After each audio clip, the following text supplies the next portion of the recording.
এবারের বিশ্বকাপে সবচেয়ে বেশি পেনাল্টি পেয়েছে কোন দল? একটু আন্দাজ করুন।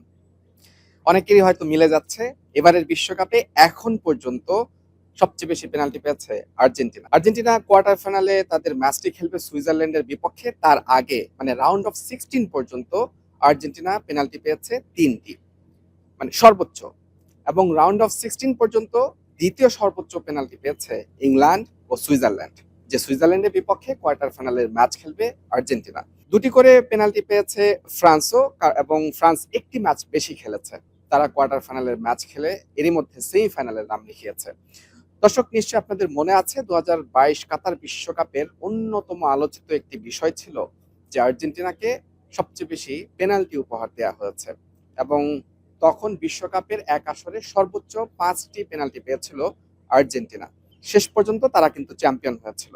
এবারের বিশ্বকাপে রাউন্ড অফ 16 পর্যন্ত 3টি পেনাল্টি পেয়েছে আলভিসেলেস্তারা, তার মধ্যে 2টি পেনাল্টি মিস করেছেন লিওনেল মেসি। সেই হিসেবে আর্জেন্টিন যারা সমর্থক তারা কিন্তু দাবি করতেই পারেন পেনাল্টি আসলেও তা কিন্তু তাদের দলের জয়ে খুব একটা ভূমিকা রাখেনি, যেহেতু 2টি পেনাল্টি মিস হয়েছে এবং একটি থেকে মাত্র তারা গোল পেয়েছিল। আরো একটি বিষয়, এখন পর্যন্ত আর্জেন্টিনা যদি তারা ফাইনাল পর্যন্ত যেতে পারে তাহলে আরো 3টি ম্যাচ বাকি আছে। এখন দেখার বিষয়, এখন পর্যন্ত তারা যে 3টি পেনাল্টি পেয়েছে সেই 3টি পেনাল্টি কি গত আসরের যে 5টি পেনাল্টি পাওয়া সেটিকে তারা ছাড়িয়ে যেতে পারে কিনা, সেটি আসলে ফাইনাল পর্যন্ত অপেক্ষা করতে হবে।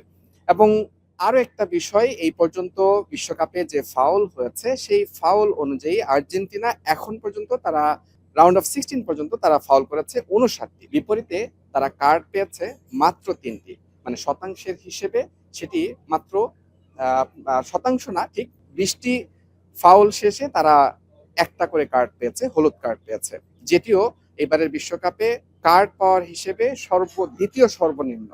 আর এই সব পরিসংখ্যান কিন্তু এখন বেশ ভালোভাবে উঠে আসছে, আর এসবের বেশিরভাগ পরিসংখ্যান উঠে আসছে ব্রিটিশ গণমাধ্যমে, এবং বিবিসি এই তথ্য এবং পরিসংখ্যানগুলো দিয়ে নিউজ করছে। নিশ্চয়ই আপনাদের মনে প্রশ্ন আসতে পারে কেন এই মুহূর্তে এই বিষয়গুলো প্রাসঙ্গিক হয়ে উঠছে, বা ব্রিটিশ গণমাধ্যমগুলো কেন এই জিনিসগুলো তুলে ধরছে। কারণ ইংল্যান্ড কোয়ার্টার ফাইনালে নরওয়ের বিপক্ষে খেলবে, যদি তারা সেমিফাইনাল কোয়ালিফাই করতে পারে, এবং আর্জেন্টিনা যদি সেমিফাইনাল কোয়ালিফাই করতে পারে তাহলে সেমিফাইনালে এই দুই দলের দেখা হয়ে যাবে। এবং ব্রিটিশ গণমাধ্যমগুলো সেই সম্ভাব্য রূপরেখা সেমিফাইনালের আর্জেন্টিনাকে প্রতিপক্ষ ধরেই কিন্তু তারা এইসব আর্জেন্টিনাকে মানসিকভাবে পিছিয়ে রাখতে বা স্নায়ুর লড়াইয়ে এগিয়ে থাকতেই কিন্তু এরকম পরিসংখ্যানগুলো তারা বেশ ফলাও করে তুলে ধরছে। এমনটাই মনে করছেন অনেক ফুটবল বিশ্লেষক বা সমর্থক।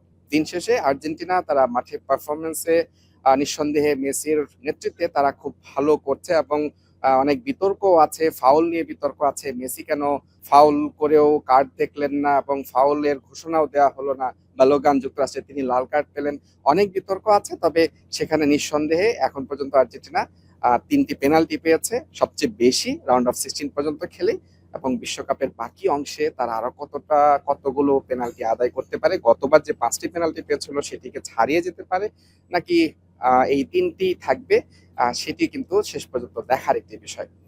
মুজরাবিন Tarek, Jamuna sports, Kansas City, যুক্তরাষ্ট্র।